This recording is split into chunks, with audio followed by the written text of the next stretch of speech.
Camarade président Vladimir Poutine, camarade président chef d'État africain, camarade chef de délégation, bonjour.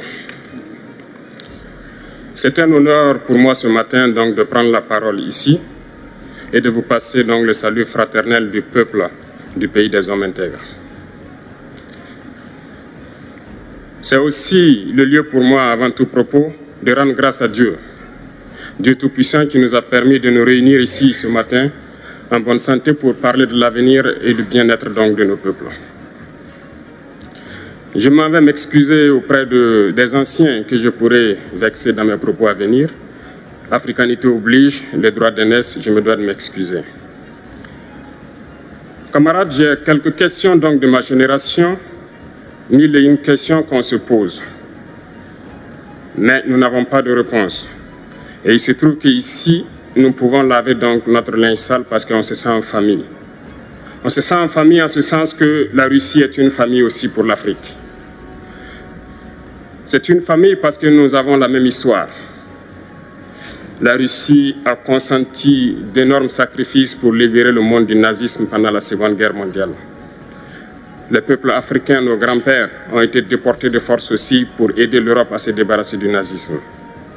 Nous partageons la même histoire en ce sens que nous sommes les peuples oubliés du monde.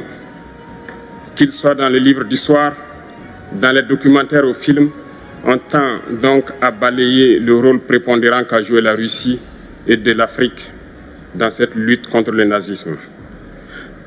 Nous sommes ensemble parce que actuellement nous sommes là pour parler de l'avenir de nos peuples, de ce qui va advenir demain, de ce monde libre auquel nous aspirons, de ce monde sans ingérence dans nos affaires internes.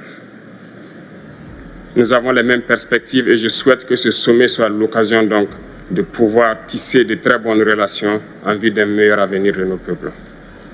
Les questions que mes générations se posent sont les suivantes, si je peux me résumer, c'est de ne pas comprendre comment l'Afrique, avec tant de richesses sur notre sol, avec une nature généreuse, de l'eau, du soleil en abondance, l'Afrique est aujourd'hui le continent le plus pauvre. L'Afrique est un continent affamé. Et comment se fait-il que les chefs d'État traversent donc le monde à mendier? Voici des questions que nous nous posons et que nous n'avons pas de réponse jusque-là. Nous avons l'occasion de tisser de nouvelles relations. Et j'espère que ces relations puissent être les meilleures pour donner un meilleur avenir à nos peuples. Ma génération me charge aussi de dire que, par ce fait de pauvreté, ils sont obligés de traverser l'océan pour essayer de rallier l'Europe. Ils meurent dans l'océan. Mais que prochainement, ils n'iront pas traverser parce qu'ils viendront devant nos palais pour chercher leur pitance quotidienne. Pour ce qui concerne le Burkina Faso, aujourd'hui, nous sommes confrontés depuis plus de 8 ans à la forme de manifestation la plus barbare, la plus violente du néocolonialisme, de l'impérialisme. L'esclavage qu'on tend encore à nous imposer. Nos dévanciers nous ont bien appris une chose. L'esclave qui n'est pas capable d'assumer sa révolte ne mérite pas que l'on s'apitoie sur son sort. Nous ne nous apitoyons pas sur nos sorts, on ne demande pas que quelqu'un s'apitoie sur notre sort. Le peuple burkinabé a décidé de lutter contre le terrorisme en mesure de relancer son développement. Dans cette lutte, des vaillants peuples, des vaillantes populations se sont engagées à prendre les armes face au terrorisme, ceux que nous avons affectueusement appelés les VDP, des volontaires. Nous sommes surpris de voir les impérialistes traiter ces VDP de milices et de tout type.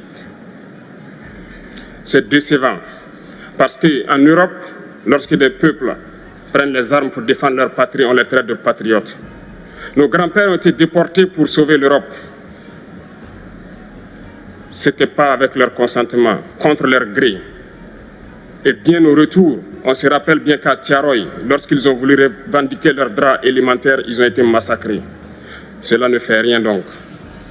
Lorsque nous, peuple, nous décidons de nous défendre, on nous traite de milices. Mais là n'est pas le problème. Ce qui est le problème, c'est de voir des chefs d'État africains qui n'apportent rien à ces peuples qui se battent, mais qui chantent la même chose que les impérialistes en nous traitant de milices, en nous traitant donc d'hommes qui ne respectent pas les droits de l'homme. De quels droits de l'homme parle-t-on?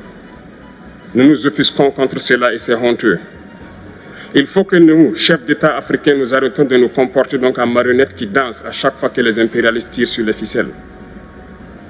Hier, le président Vladimir Poutine a annoncé donc l'envoi de céréales en Afrique. Nous sommes bien contents. Nous lui disons merci pour cela. Mais aussi, c'est un message passé à nous, chefs d'État africains, parce qu'au prochain forum, nous ne devrons pas venir ici sans avoir assuré, pour ceux qui ne connaissent pas la guerre, l'autosuffisance alimentaire de nos peuples.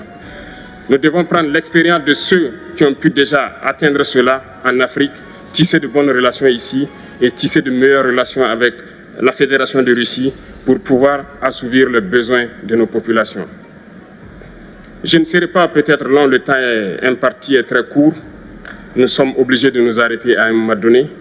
Mais je voudrais terminer en disant que nous devons donc rendre hommage à nos peuples qui se battent. Gloire à nos peuples, dignité à nos peuples, victoire à nos peuples. La patrie ou la mort, nous vaincrons. Merci, camarades.